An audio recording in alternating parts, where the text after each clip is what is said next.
پاکستان کے دارالحکومت اسلام آباد میں مجوزہ آئینی ترمیم کے مسودے پر اتفاق رائے کے لیے پارلیمانی کمیٹی کا خصوصی اجلاس آج پھر بے نتیجہ ختم ہو گیا۔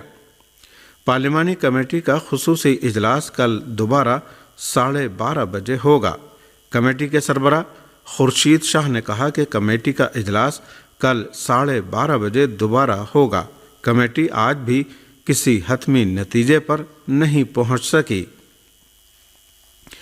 انہوں نے کہا کہ 2 دن تک کسی حتمی نتیجے پر پہنچ جائیں گے۔ پی ٹی آئی نے اپنی تجاویز آج بھی نہیں دیں۔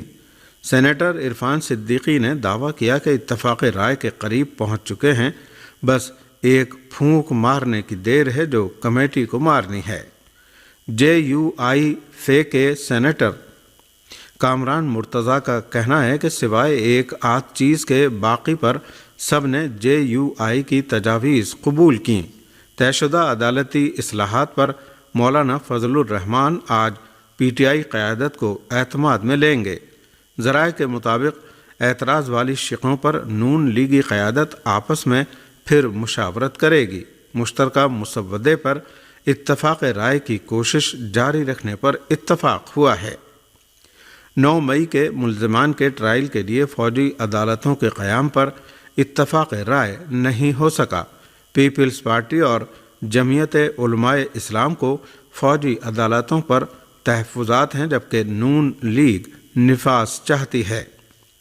دنیاسنا چیئرمین تحریک انصاف بیرسٹر گوہر نے کہا ہے کہ آج آئینی عدالت کے بجائے آئینی بینچ کی بات کی گئی۔ خصوصی پارلیمانی کمیٹی کے اجلاس کے بعد گفتگو کرتے ہوئے انہوں نے کہا کہ حکومت نے آج اپنا تیسرا ورژن اور ایک ڈرافٹ دیا ہے۔ بیرسٹر گوہر علی خان نے کہا کہ تیسرے ڈرافٹ میں آئینی عدالت کے بجائے آئینی بینچ کی بات کی گئی ہے۔ انہوں نے کہا کہ حکومت کے ڈرافٹ کو دیکھا ہے، آج مولانا فضل الرحمان سے گفتگو ہوگی۔ حکومت ابھی اپنا مسودہ مکمل طور پر سامنے نہیں لائی۔ بیرسٹر گوہر علی خان نے یہ بھی کہا کہ کم سے کم 7 حکومتی ارکان ترمیم کے لیے ووٹ نہیں کریں گے۔ ہندوستان کے زیر انتظام جموں کشمیر میں سیکورٹی اہلکاروں اور عسکریت پسندوں کے درمیان جھڑپ کی خبر ہے۔ سری نگر سے ہمارے نمائندے نے سرکاری ذرائع کے حوالے سے بتایا ہے کہ بدھ کی رات جموں کشمیر کے پونچھ ضلع کے گرسائی علاقے میں عسکریت پسندوں کی موجودگی کی اطلاع ملنے کے بعد سیکورٹی دستوں نے علاقے کو محاصرے میں لے کر تلاشی کی کارروائی شروع کی۔ اس رپورٹ کے مطابق سرچ آپریشن کے دوران عسکریت پسندوں نے سیکورٹی اہلکاروں پر فائرنگ کر دی، جس کے بعد 2 طرفہ فائرنگ شروع ہو گئی۔ رپورٹ میں اس جھڑپ میں ممکنہ طور پر ہونے والے جانی نقصان کے بارے میں کچھ بھی نہیں بتایا گیا ہے۔ بتایا جاتا ہے کہ سیکورٹی اہلکاروں نے جمعرات کی صبح سرچ آپریشن دوبارہ شروع کیا۔ سیکورٹی دستوں نے پورے علاقے کو محاصرے میں لے رکھا ہے اور مزید کمک طلب کی ہے۔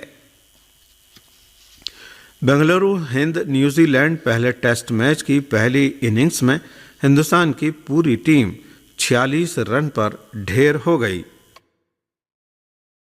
بنگلورو میں ہندوستان اور نیوزی لینڈ کے درمیان کھیلے جا رہے پہلے ٹیسٹ کے دوسرے دن وراٹ کوہلی سمیت ہندوستان کے 5 بلے باز 0 پر آؤٹ ہو گئے۔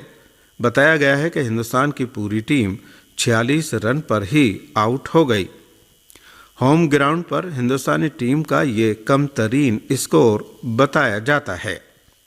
قابل ذکر ہے کہ بنگلورو میں ہندوستان اور نیوزی لینڈ کے درمیان پہلے ٹیسٹ میچ کے پہلے دن بارش کی وجہ سے کھیل نہیں ہو سکا تھا اور آج پوری ہندوستانی ٹیم 46 رن پر ہی ڈھیر ہو گئی۔ ادھر پاکستان اور انگلینڈ کے ملتان ٹیسٹ میں پاکستانی بالر ساجد خان نے نیا ریکارڈ قائم کر دیا ہے۔ ملتان میں جاری پاکستان اور انگلینڈ کے دوسرے ٹیسٹ میچ کی پہلی اننگز میں ساجد خان نے 111 رن دے کر 7 وکٹ گرا دیے۔ ساجد پہلے اسپن بولر ہیں جنہوں نے 111 رن دے کر 7 وکٹ حاصل کیے ہیں۔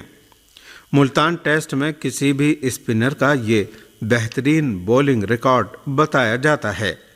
ساجد خان سے پہلے ابرار احمد نے 2022 میں انگلینڈ کے خلاف 114 رن دے کر 7 بلے بازوں کو آؤٹ کیا تھا۔ قابل ذکر ہے کہ پاکستان اور انگلینڈ کے درمیان کھیلی جا رہی 3 ٹیسٹ میچوں کی سیریز میں انگلینڈ کو بدھ کی شام حزب اللہ نے شمالی مقبوضہ فلسطین کے مختلف علاقوں میں صہیونی حکومت کے مراکز اور صہیونی کالونیوں پر وسیع میزائلی حملے کیے ہیں۔ موصولہ رپورٹ کے مطابق عبرانی میڈیا ذرائع نے جو فوٹیج جاری کی ہیں ان سے پتہ چلتا ہے کہ حزب اللہ لبنان کا ایک میزائل شہر نہاریہ پر بھی لگا ہے۔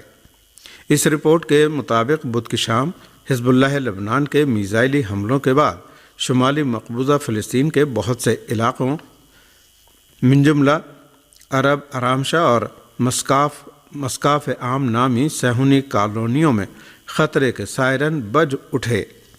صہیونی حکومت کے ٹی وی چینل 12 نے بتایا ہے کہ شلومی صہیونی کالونی کے ایک حصے میں حزب اللہ کے ڈرون حملے کے نتیجے میں آگ لگ گئی۔ اس سے پہلے لبنان کی العہد نیوز ویب سائٹ نے رپورٹ دی تھی کہ حزب اللہ نے مقبوضہ فلسطین کی صہیونی کالونی کریمیل پر راکٹوں سے شدید حملہ کیا ہے۔ صہیونی حکومت کے ٹی وی چینل 12 نے اعتراف کیا ہے کہ کریمیل صہیونی کالونی پر حزب اللہ کے 30 راکٹوں کو گرتے ہوئے دیکھا گیا ہے۔ اقوام متحدہ کے انسانی حقوق کے ہائی کمشنر نے اس بات پر زور دیا ہے کہ جارحہ صہیونی حکومت منظم طریقے سے انسانی امداد کو اس خطے میں داخل ہونے سے روک رہی ہے۔ اقوام متحدہ کے ہائی کمشنر برائے انسانی حقوق فولکر ترک نے کہا کہ غزہ میں فلسطینی اس وقت غاصب صہیونی حکومت کے ہاتھوں سخت ترین اجتماعی سزاؤں کا سامنا کر رہے ہیں۔ انہوں نے کہا کہ اگر جنگوں کے اسباب پر توجہ نہ دی گئی تو وہ وائرس کی طرح آس پاس کے علاقوں کو بھی متاثر کریں گے۔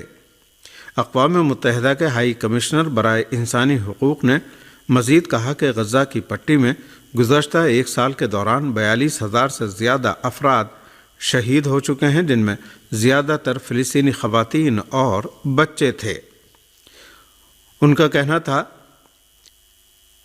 انہوں نے غزہ میں جنگ کے خاتمے کے لیے عالمی اداروں اور دنیا کے ممالک کی مداخلت کی ضرورت پر زور دیا۔ جارحہ امریکہ اور برطانیہ کے جنگی طیاروں نے آج صبح یمن کے دارالحکومت صنعا اور صعدہ کے بعض علاقوں پر کئی بار بمباری کی ہے۔ یمن کی سرکاری نیوز ایجنسی سبا نے ایک رپورٹ میں جمعرات کی صبح صنعا اور صوبہ صعدہ کے بعض علاقوں پر جارحہ امریکہ اور برطانیہ کے جنگی طیاروں کی بمباری کی خبر دی ہے۔ المیادین ٹی وی نے بھی رپورٹ دی ہے کہ جارحہ امریکہ اور برطانیہ کے جنگی طیاروں نے شمالی یمن میں واقع صعدہ شہر کے مشرقی علاقوں پر بمباری کی ہے۔ امریکہ اور برطانیہ کے یہ حملے بحیرہ احمر، بحیرہ عرب اور میڈیٹرینین سی میں صہیونی حکومت سے متعلق بحری جہازوں کے خلاف یمنی فوج کی کارروائی پر رد عمل میں انجام پا رہے ہیں۔ یمنی فوج نومبر 2023 سے بحیرہ احمر اور بحیرہ عرب میں صہیونی حکومت سے متعلق 10 تجارتی جہازوں کو اپنے ڈرون اور میزائلی حملوں کا نشانہ بنا چکی ہے۔ یمن کی مسلح افواج غزہ پر غاصب اسرائیلی فوج کے حملوں میں شدت آنے کے بعد سے اب تک کسی بھی اسرائیلی بحری جہاز یا مقبوضہ فلسطین کی جانب جانے والے کسی بھی بحری جہاز کو بحیرہ احمر اور